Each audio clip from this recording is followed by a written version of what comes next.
Welcome back to the Dirt Diaries, explorers. Don't forget to hit subscribe so you never miss a new archaeology discovery or new podcast episode. And if you're listening to this as a podcast, wherever you stream podcasts, don't forget to like and comment. And if you're new here, hi, welcome. My name is Dr. Teninger Kellenberger. I'm an archaeologist and art historian, and I bring the ancient world to you because no, this is not ancient aliens.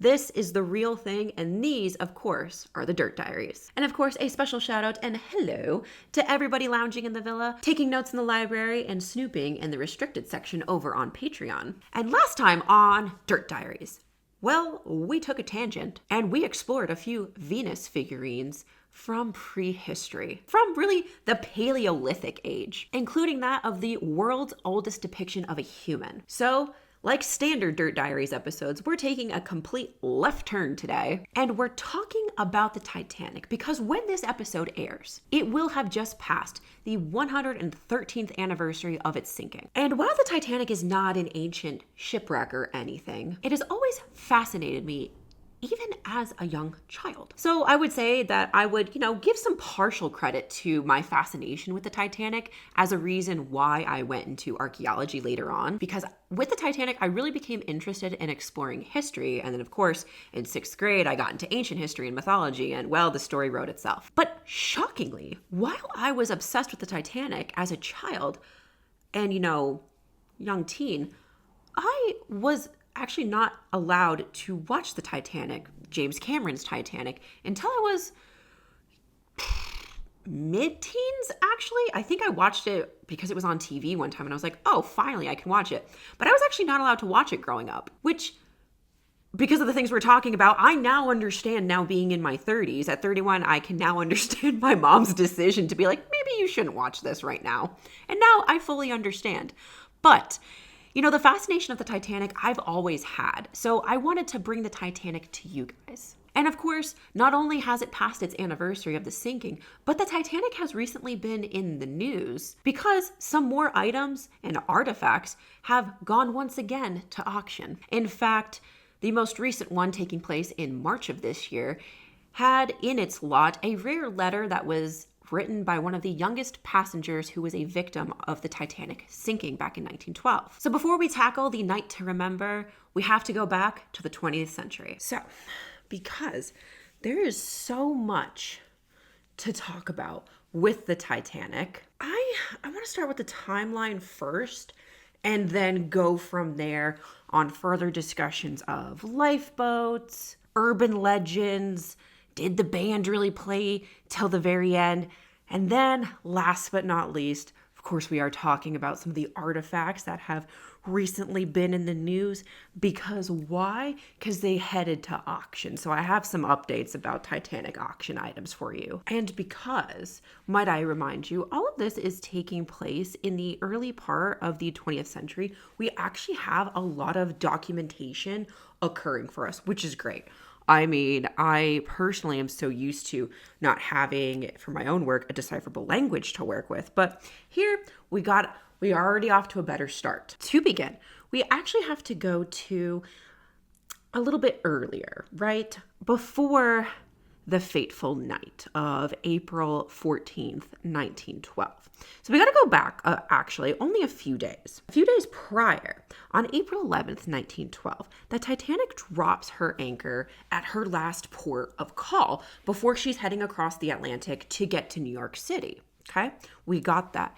It's almost noon. I believe it's 11:30 in the morning at this time. And if you guys have been watching on social media, this is actually the last port of call where that rare letter that was just auctioned off from a passenger from the Titanic, this is actually where that letter was going to be sent from. So people were, coming on board, mail was going to be sent off, all of that kind of jazz. So this is occurring April 11th. And I know when I'm filming right now, we're actually coming up on the anniversary. Okay, bear with me. Okay, a few hours later, about 1:30 in the afternoon, the Titanic raises her anchor and cuckoo cuckoo, what do you know? The Titanic begins her journey to New York City. She's got an appointment to keep. She's trying to get there as fast as possible. She is the unsinkable ship. She's a palace that is floating on the ocean. she has some big shoes to fill. So a hop, skip, and a jump later, we're actually at April 14th, okay? And now this is when the plot begins to thicken a little, because the 14th is actually when we start to have, of course, more conversations being had over wireless radio. And it really starts in the morning, around 9 o'clock in the morning on the 14th, because at this time, senior wireless operator Jack Phillips, he actually starts to receive warnings. And these aren't just your everyday warnings. These are warnings about icebergs. Yes, other ships in the area at this point in time were sending reports out to alert other ships. Hey, there's some icebergs. We just passed some, keep a weather eye out on the horizon. So already 9 o'clock in the morning, we're already getting reports of icebergs in the area. Okay, that's great. But these reports were actually coming from further west than the Titanic was at this point. The first report of the day actually came from the liner, the Caronia. Okay, 10:15 in the morning on April 14th. Well, this is actually when Captain Edward John Smith is actually passed this telegram that has, the warnings of icebergs ahead, hey, be on the lookout for icebergs. So we're looking at a time exchange of about an hour 15 from when we're first getting reports to the moment that it's said to have hit the captain's hands. 45 minutes goes by. So now we're at 11 o'clock in the morning. This is actually when the first scheduled lifeboat test, like lifeboat drill, if you catch my drift, kind of like how we do fire drills and everything, they were going to have a drill for lifeboats. But this was actually canceled by Captain Smith without explanation, which meant the crew was unrehearsed in how to properly navigate emergency situations where lifeboats would need to be pulled out and put into the water. And of course, we're sitting here over 100 years later. We all know what happened to the Titanic. It's no spoiler here for us. Okay. Another hour passes by. We're at noon. We're at 12 p.m. on the 14th of April. Jack Phillips at this point receives the second iceberg warning of the day from the steamship the Baltic, which in their report said, hey, there's some much larger icebergs ahead of you, Titanic. Again, keep your peepers peeled. We got some stuff out here you might want to be aware of. 2 hours later, 2 p.m. This is when Captain Smith actually passes the second iceberg warning to Bruce Ismay. Who's Ismay? You might be wondering. SparkNote version, he is the highest ranking member of the White Star Line who is currently on board the Titanic, and he's the highest ranking individual from the White Star Line to actually survive the Titanic. And at this point, he is actually managing director of the White Star Line. So, 2 p.m., Captain Smith passes the managing director of the White Star Line the second warning about the icebergs. Okay. Then there's a little bit of a break, and between 2 and 5:30 in the afternoon, the temperature really drops. Remember, we're in the North Atlantic. It is chilly. It is a chilly April day. The temperature drops drastically over these 2.5, 3 hours. In fact, it drops 10 whole degrees. And it goes all the way down to 0.5 degrees Celsius, not even a whole degree. We're only got half a degree Celsius to work with here, people. And for my Fahrenheit friends, that is just over freezing at 32.9 degrees Fahrenheit. So we are freezing temperatures, people. About 5:50, just shy of 6 o'clock in the evening, the Titanic changes her course from southwest to due west. And this was actually originally planned to occur around 5:30 in the late afternoon, evening, but was delayed for a little bit. And it was delayed to allow the Titanic to travel further south in an attempt to miss the icebergs that everybody was reporting on, especially since the Baltic was the last report to come in to say, hey, Titanic, if you continue on your trajectory, you're going to hit them. And this change should have put the Titanic into the Gulf Stream, which the Gulf Stream should have not have had any icebergs. So the Titanic's thinking, hey, if we, change directions a little bit later, we can hit the Gulf Stream and it'll be smooth sailing to Manhattan.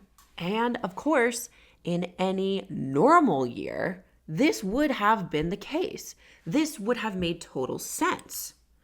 But 1912, everybody, was not a normal year for icebergs.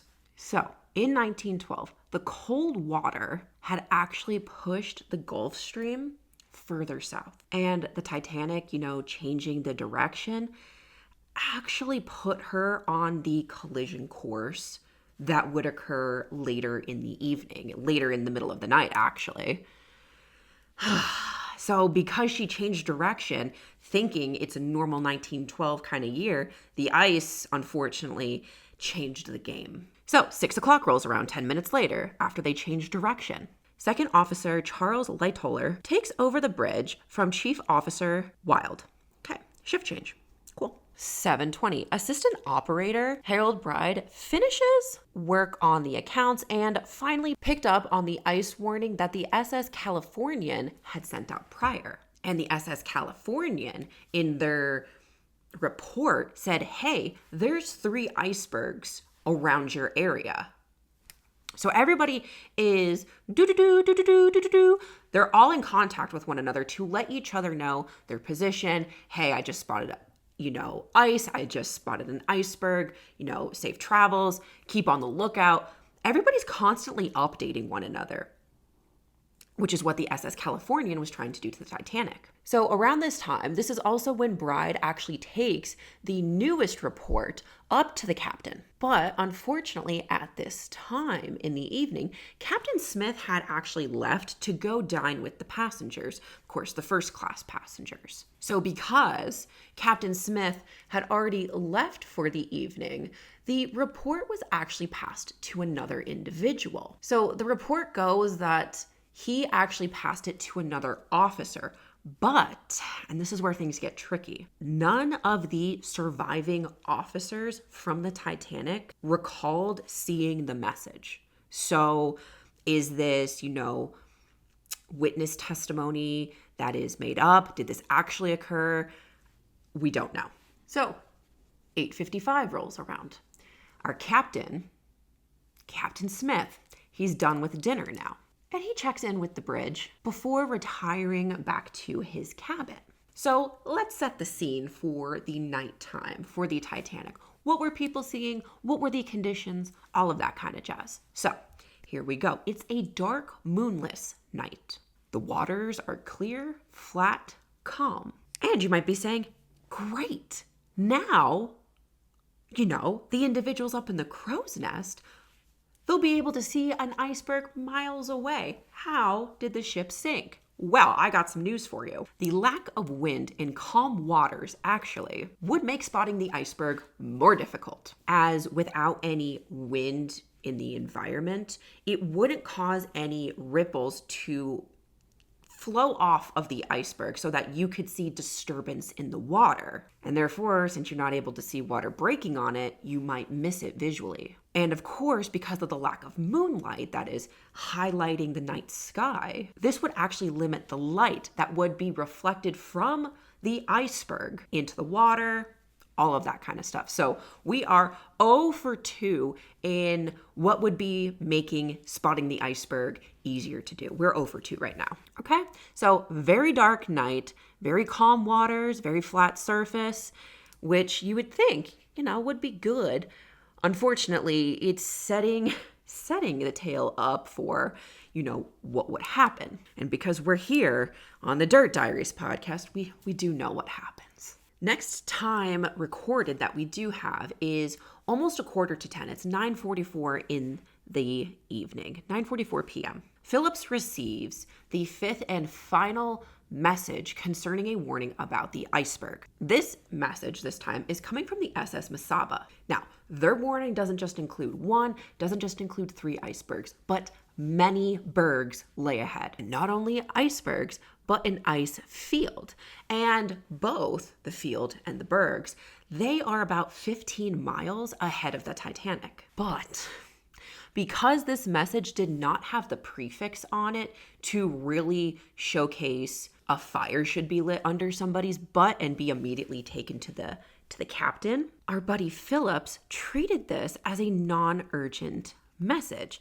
So because it didn't have the signifier, Phillips saw it come in, but didn't look further into it, didn't read it, because there was no "Attention, Captain Smith, SOS, there's a lot of bergs and ice coming up, you might want to be prepared." Because of that, it kind of goes under the radar. And because it was treated as non-urgent, he failed to pass it on to Captain Smith. And in fact, went back to doing his own work, which at this time of the evening, he was tasked with sending passengers personal telegrams. And you might be wondering, why were passengers doing this? Well, there was a 2-hour window in which passengers could have the wireless operator send their personal telegrams via the Cape Race receiver on Newfoundland. So he goes back to boop, boop, boop, boop, boop, boop, for all of the passengers' personal requests, personal messages, all of that kind of stuff.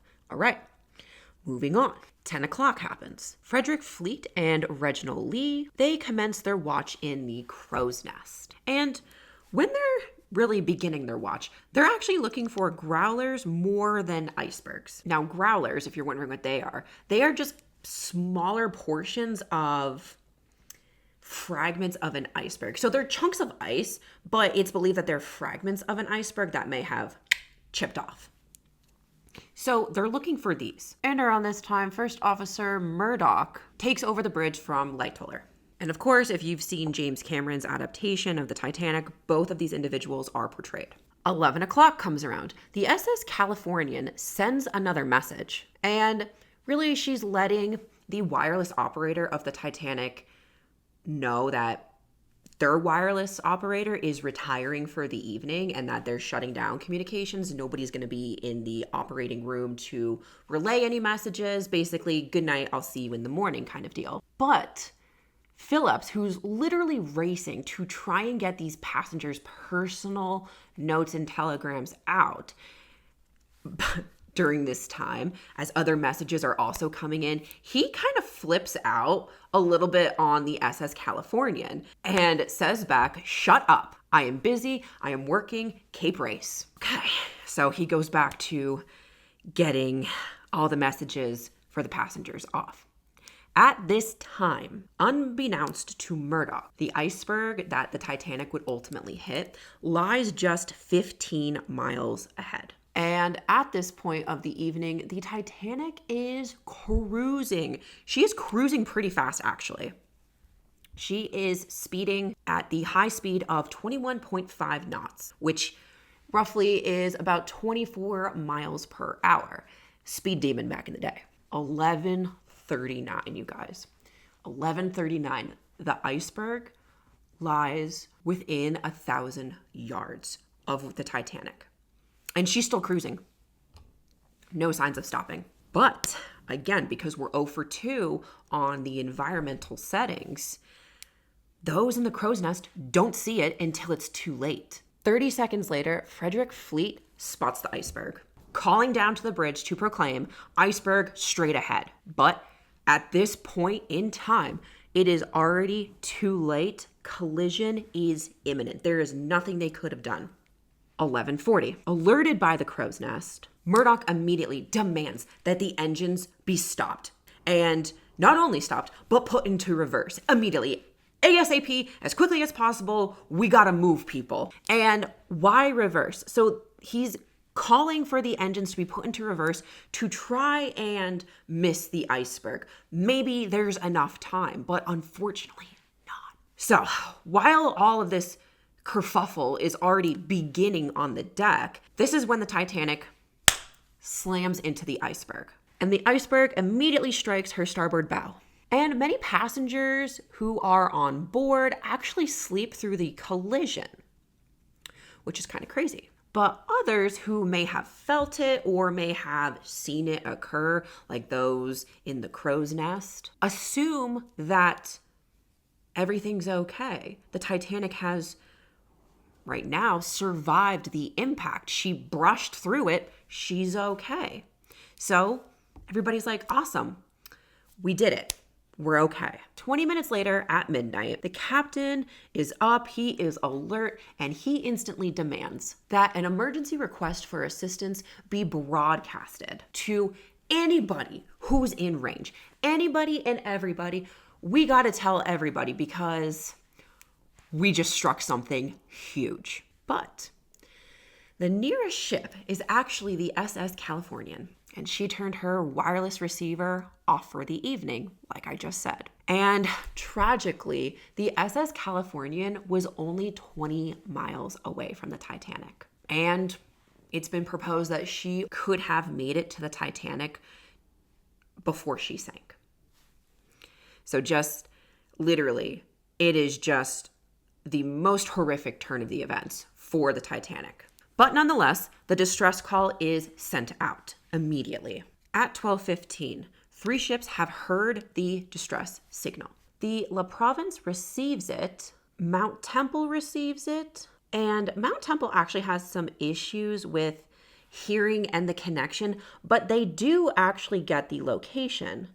And of course, Cape Race hears it as well. And Cape Race, much like Mount Temple, they also get the location, their coordinates. 12:18, the Ipiringa, she also hears the distress call. The Titanic sends the location and continues to call for help, noting distress. And the Titanic calls to them 10 times. 12:20, Captain Smith out and about. He now gives the order to start the lifeboat process. He actually gives the order to start loading the lifeboats with, of course, women and children first. And it's believed that at this point in time, Captain Smith would have been running the numbers in his head. He would have been putting 2 and 2 together and realized that the death of hundreds of people was going to be inevitable.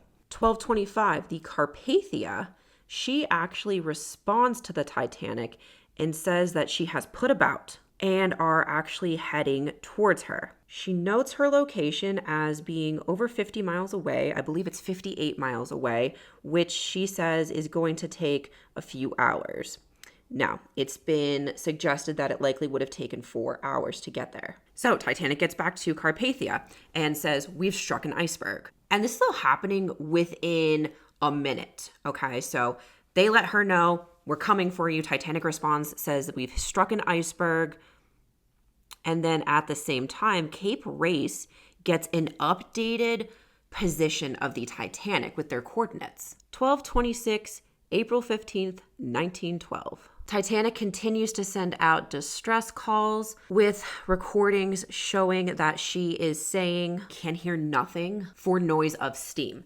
And they send this out to the Ipiringa 15 times. 12:27, a minute later, Titanic sends out another message. Struck an iceberg, need assistance immediately. 12:30 in the morning, the Titanic reaches out to the Frankfurt, which is a German vessel, and says, quote, tell your captain to come to our help. We are on the ice.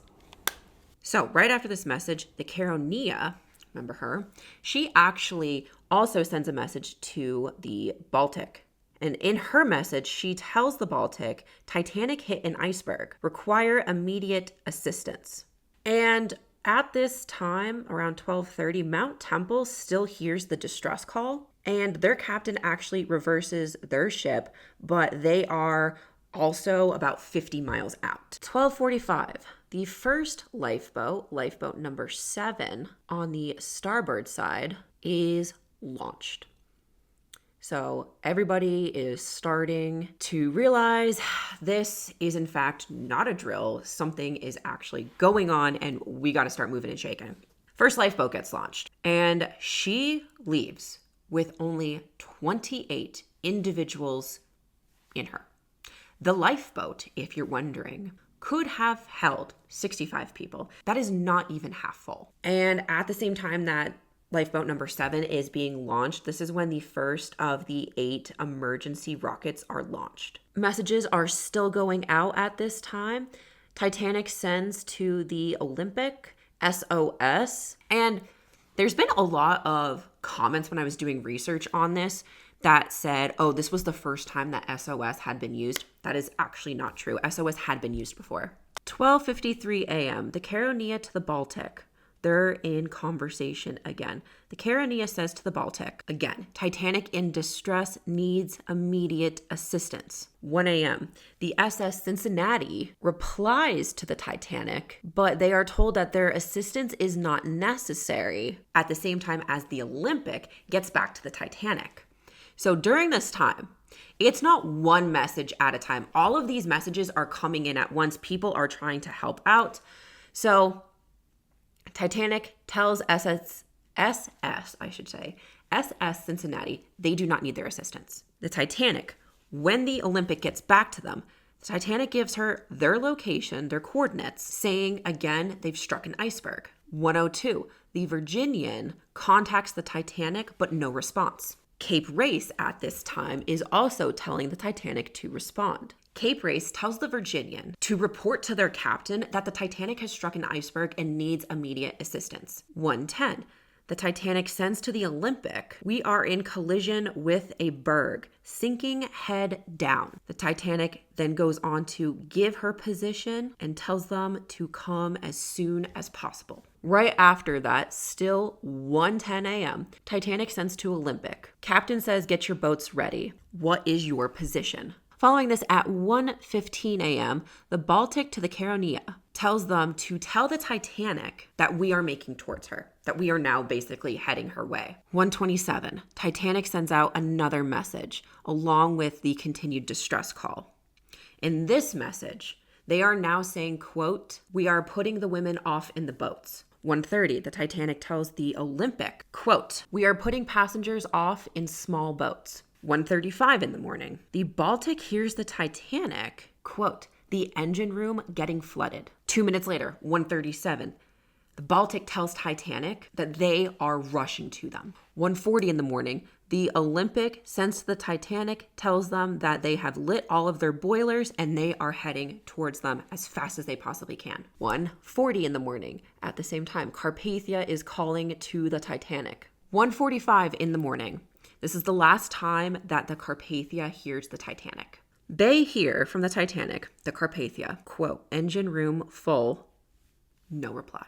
Now, the full transcript from Jack Phillips is, quote, come quick, engine room nearly full. And Jack Phillips was the senior wireless operator who orchestrated really the rescue mission with the Carpathia. And he was the man behind the messages. And Jack Phillips, to the very end, stayed in the wireless operator room to ensure that he got the messages out as quickly as possible to hopefully save anybody that he could.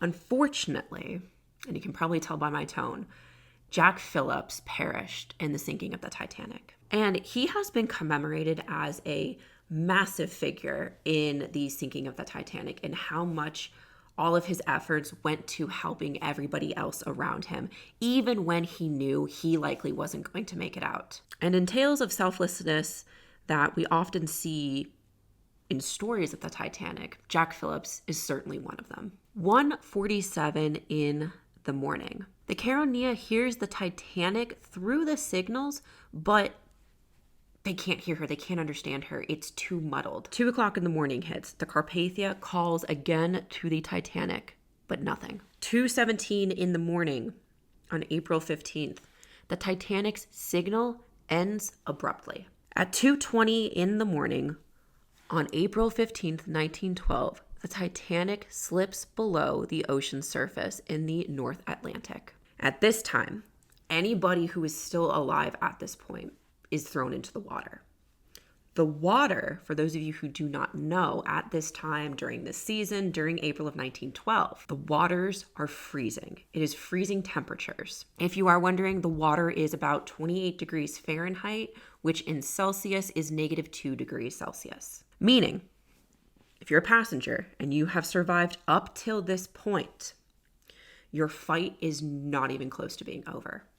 Why? Because the moment your body goes into the cold water at this degree, your body is going to respond in massively different ways. None of them great. So, what happens to your body when you enter freezing water like this. First, disorientation, you're almost going into shock. But disorientation paired with exhaustion and later turning into unconsciousness are likely going to occur within the first 15 minutes that you are in the water. And if you know anything about the Titanic, it's that not many people were pulled from the waters when boats came back looking for survivors. Meaning, after you lost consciousness, death was pretty much imminent. And death, and the causes of death, would be due to cardiac arrest or cold shock or other complications within 15 to 45 minutes. And as somebody who is now in my 30s,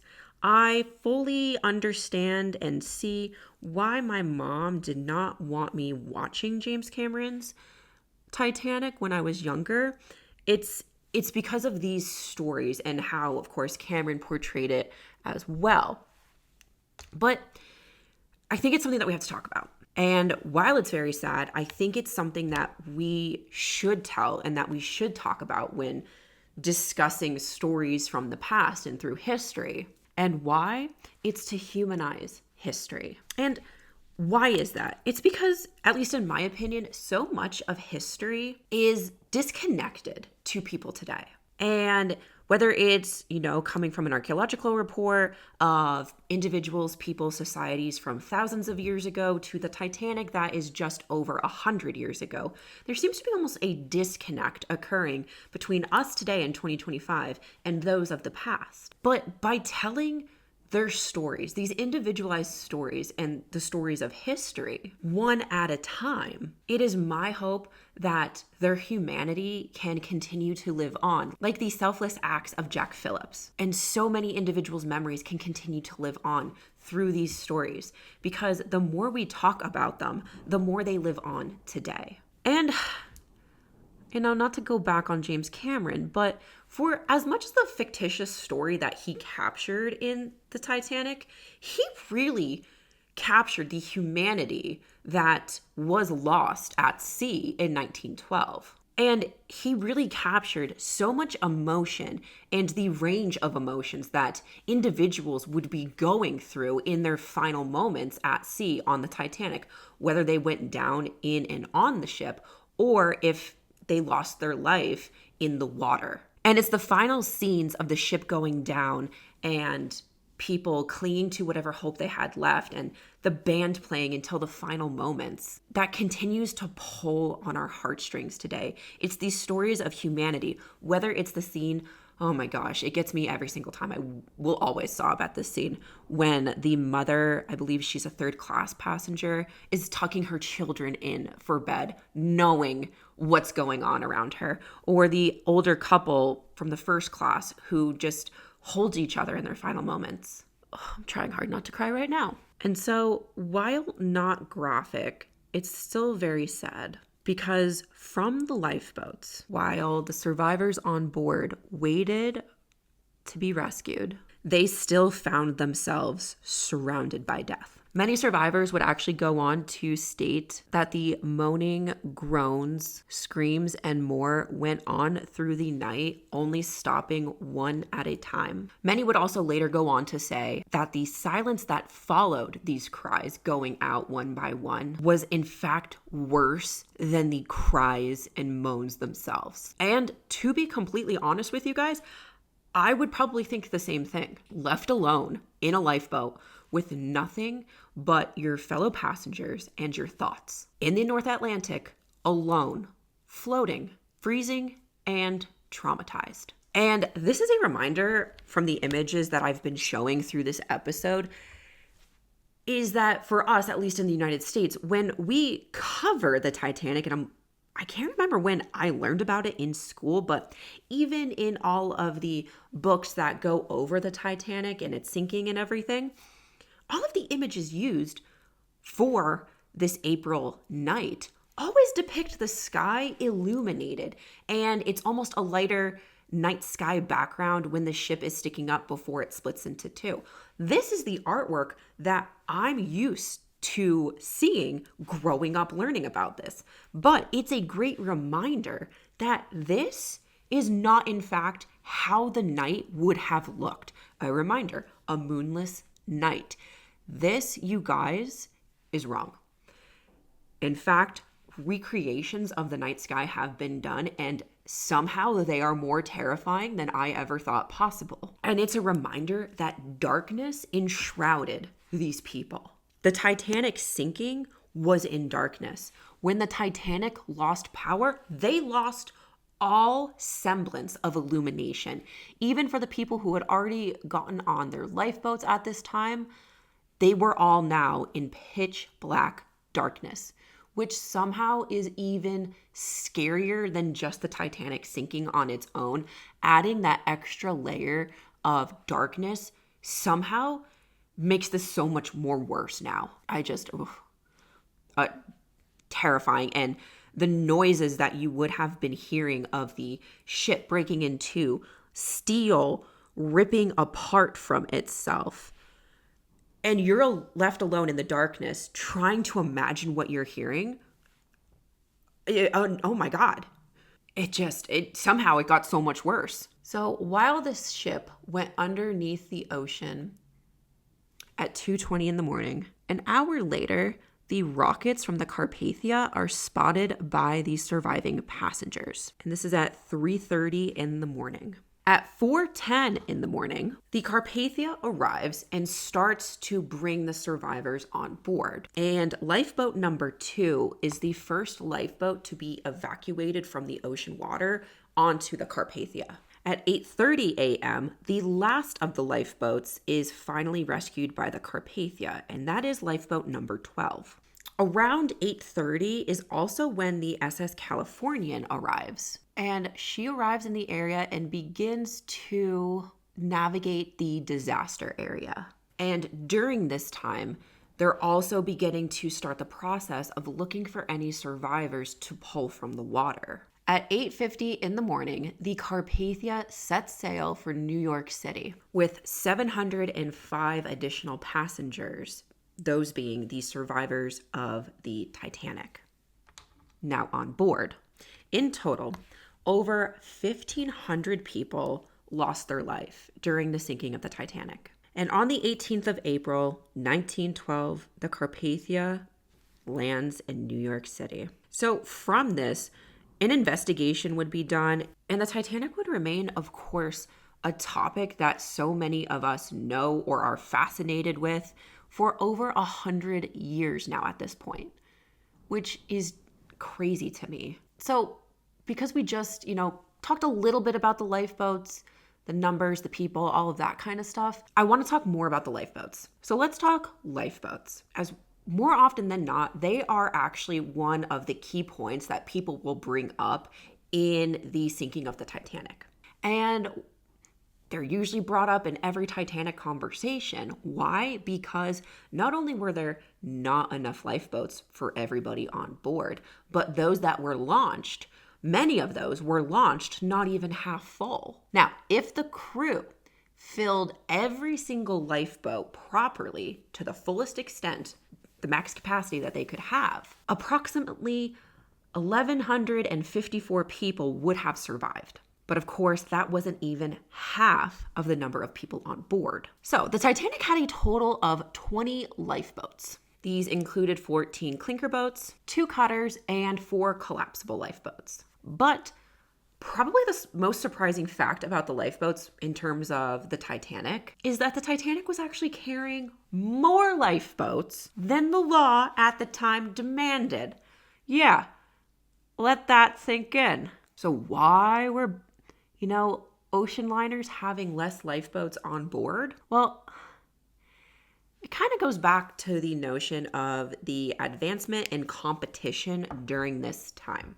So let me explain. It's believed that because of the advancement in technology during the early 20th century in terms of ocean liners and the competition between shipping companies with one another to get there the fastest, the best, the biggest boat, the most, luxurious boat, the unsinkable boat, all of these kind of aspects, it was believed that because of the competition and advancement paired with the advancement that was seen in the wireless technology meant theoretically back in the day that if a ship should be in distress, another ship would be able to make it to them quickly and concisely and rescue them or help them for whatever the distress was. And lifeboats at this point in time, in 1912, I want to remind everybody, at this point in time, lifeboats were seen as a last resort. They were also seen as merely a means of transport to get from,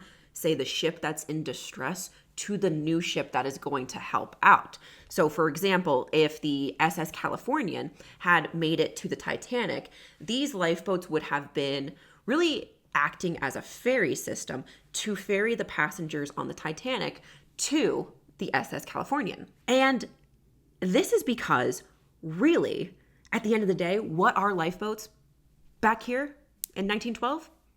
Just rowboats. And really, they were treated as the last option because they weren't always considered to be the safest bet. Why? Because the Atlantic is choppy. And sitting in a rowboat in the middle of the Atlantic, that's also choppy, meant that you, as a passenger in a lifeboat, could be a sitting duck to the environment around you. Or the lifeboats themselves could also be victims if, while they were being deployed, if they were thrown against the ship, which prior to 1912 had actually occurred, which resulted in not only the destruction of lifeboats, but the loss of human lives as well. So also, if you made it to be deployed from the ship, what happens if the ocean flips over the boat? There's so many unknown variables that could have gone wrong that the lifeboats during this time period were viewed as kind of a last option, a last resort. And now let's get to the nitty-gritty, the urban legends that often are tied to the Titanic. Of course,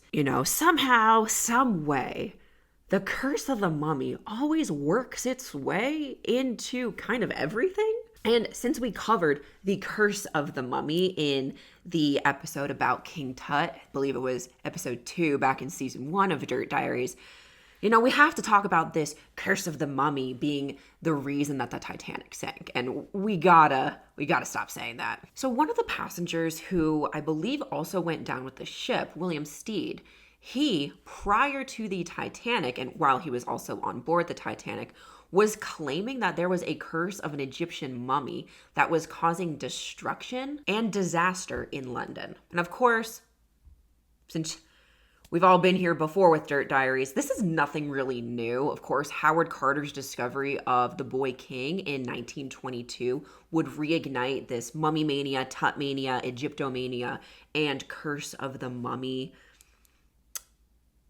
conspiracies. So on board the Titanic, Stead was going around happily to anybody who would listen to him about his thoughts and theories and conspiracies, and going on and on about the curse of the mummy and what's going on in London. So when survivors were interviewed, this story popped up again. One survivor recounted his story to the media, and the media went wild with it. Of course they do. It always does. In fact, one of the headliners of the time reads, quote, "Ghost of the Titanic, vengeance of hoodoo mummy followed man who wrote its story." End quote. Wow, that's a lot to unpack, which hoodoo and mummy, not the same. And many people actually linked this mummy's curse to some of the Egyptian artifacts that were on board the Titanic. Famously, the one Ushabti figurine that was brought on by the famed survivor, the unsinkable Molly Brown. And she carried actually a turquoise Ushabti figure on board with her, and she called it her good luck charm. And really, at the end of the day, an Ushabti figurine is a funerary votive totem to serve the tomb's occupant in the afterlife in ancient, Egyptian funerary practices. And in other versions of this story, people have said that there was actually a mummy on board the Titanic, which is why the Titanic had an ill-fated voyage. And in fact, said cursed mummy was never on the Titanic, and this so-called cursed mummy is actually still in the British Museum. If it's the one that they are referring to, it's in the British Museum today.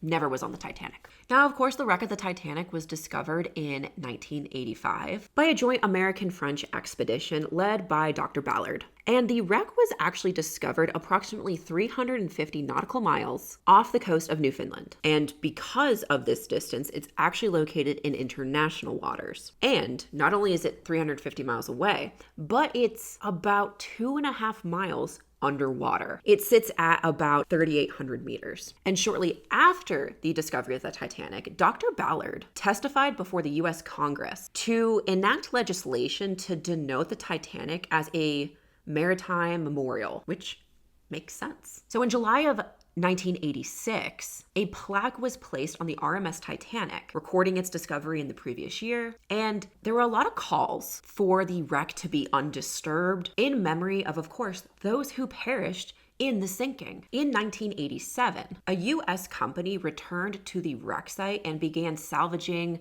underwater artifacts. And during this time, they were grabbing artifacts from the whole debris field. And the debris field, you guys, is massive because, a reminder, the ship broke into two before it went down to the ocean floor. And in 1986, the RMS Titanic Maritime Memorial Act of 1986 was passed, which called for the site to be recognized as an international maritime memorial. And in 2006, at the age of 99 years old, Lillian Asplund, who was the last living American survivor of the Titanic sinking, died in Massachusetts. She was on board the Titanic at 5 years old, and during the tragedy, she lost her father, her 3 brothers, one of which included her twin brother in the sinking. Since 2010, the Titanic has been recognized as an archaeological resource site. And while artifacts have been brought up from the depths of the ocean from the Titanic, archaeologists have also been tracking the preservation along with the biodeterioration that is occurring.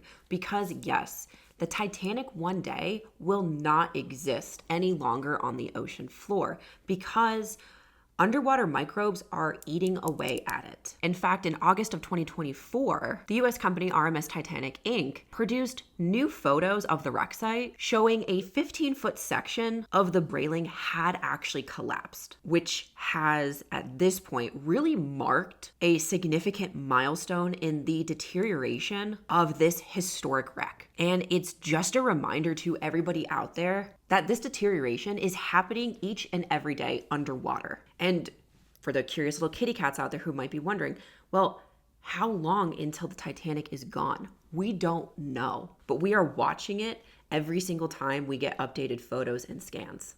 So let's end this on the selling of artifacts from the Titanic, because it really brings up the question and begs the question of who should be selling it, where should they be going, and ultimately why?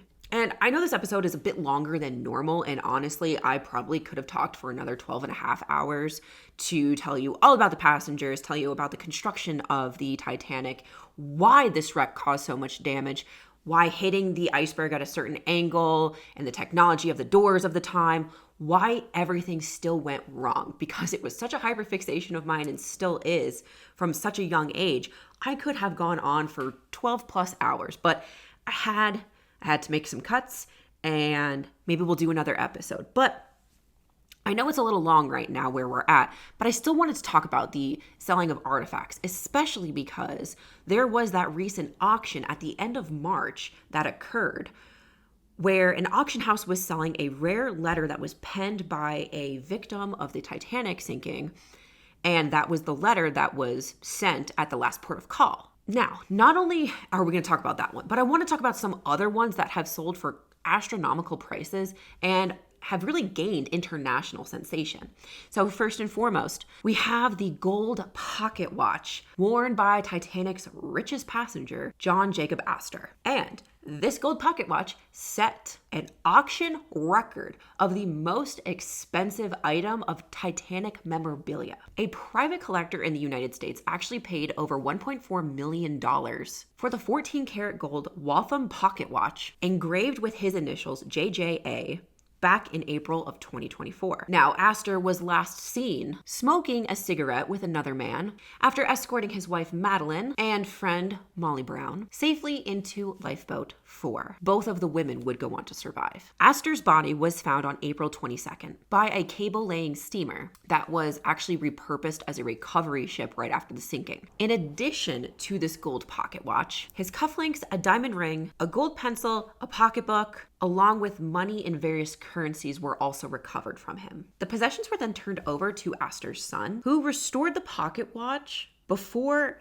gifting it to his father's long-serving secretary in 1935. And then her family kept the item until giving it to an auction house in the late 90s, hence how it got into the auction circuit. Then, of course, we have a violin case, which is, of course, the leather case that protects the violin. And, of course, the violin that was in the case was played by the bandmaster, Hartley, aboard the Titanic as the ship was sinking. And it was tipped to sell for over £120,000. Now, of course, Hartley and his band played songs and music the night of the sinking in order to reassure the passengers on board. Wallace would go down with the ship, but not before he put the wooden violin back in its leather case, which he then strapped to himself, possibly for buoyancy to help float. Days after the sinking, Wallace's body was also recovered, with the bag still attached to him. The violin and the case were later returned to his fiancée, and after she passed away in 1939, the items that she had were donated. Now, they were donated to the Bridlington Salvation Army Band, and one of the members was a music teacher,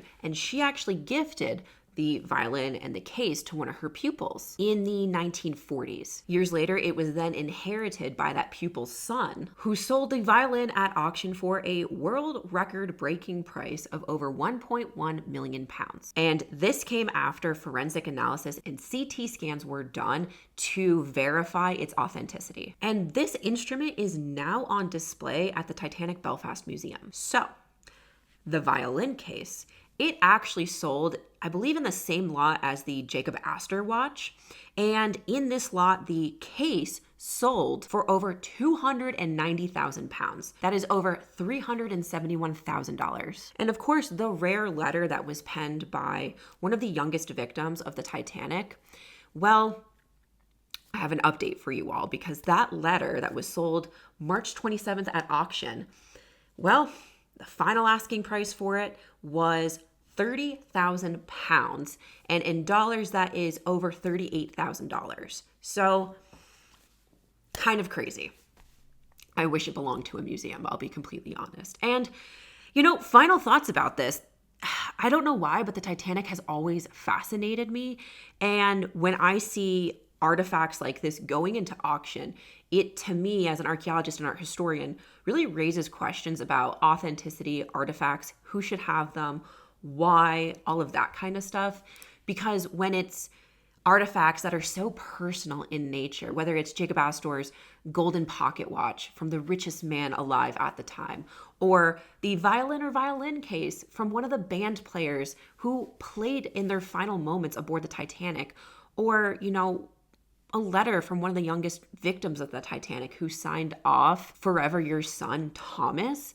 It's these little pieces of humanity that we can still find from the sinking of the Titanic. And I wish they could be in a museum. And I've had people say, well, because we have photos of them, isn't that great? And it is great for accessibility purposes. But it's history and stories like this that belong to so many people. It's history and stories that should first and foremost go to the family members. And then from there, be in museums where people can learn about Mr. Astor, where people can learn about the band who played in their final moments, where people can learn about Thomas on board and how he was making friends on the Titanic, and how through his young 15-year-old eyes, he saw the Titanic as a floating palace. And I wish we could just have more of that in a more accessible atmosphere for so many people, and not just with the Titanic, with all artifacts in general. And in some other news I wanted to bring up, there is actually right now, when I'm filming in early April, a Night to Remember dinner, where a dinner is being reenacted from the ill-fated night of the Titanic, where you could, for the right price of $500, sit down and be served the same meal that passengers were served on the Titanic. I don't know how I feel about that, I'll be completely honest. But I don't know. I don't know if I would want to do that. I don't know. It seems kind of weird to me. I don't know. If you're going to it, let me know. I mean, I think it's interesting. I don't know if I could partake in that. But yeah, it's really, really fascinating that even over 100 years from now, we're still having these conversations about the Titanic. And of course, because of the submersible incident back in 2023 and the new digital scans that we have of the Titanic that also came out in 2023 and the updates in 2024, it also brings up the question of, should we be going down to the Titanic anymore? And one, I would never go down there because being that deep in the water scares the absolute shit out of me. That is stuff nightmares are made out of. There's freaking eldritch terrors down there. Immediately no, pass for me. I also don't think we should be going down there unless it's in a robotic submersible that can withstand that kind of pressure. We don't need to be down there. You know, if people are going down, marine biologists, archaeologists, oceanographers, anything like that in conjunction with one another to study how maritime wreckages are disintegrating underwater, sure, send a robotic convoy down there. We don't need to be down there. And I think it should only be done to document, you know, should we be bringing things up? And of course, I am not a marine archaeologist, but, you know, I think for the most part, like the hull and everything should not be brought up. Maybe artifacts like china, statues, little things that can be brought up, little personal things, so that we can get the stories of the individuals to help consistently tell their story and how we, you know, in 2025, how we can learn from this as well. But let me know what you guys think below. This was a really interesting episode. I will be back on my ancient stuff next time on the podcast, but I wanted to talk about this especially because we just passed its anniversary. And yeah, were you guys obsessed with the Titanic growing up? Was I just that odd, weird kid? Like, I know I was, but was anybody else into the Titanic? Does the Titanic, you know, stir anything in you guys? Would you go down to the Titanic today? And yeah, let me know below. As always, stay curious, keep your books open, and I'll see you guys next time on the Dirt Diaries.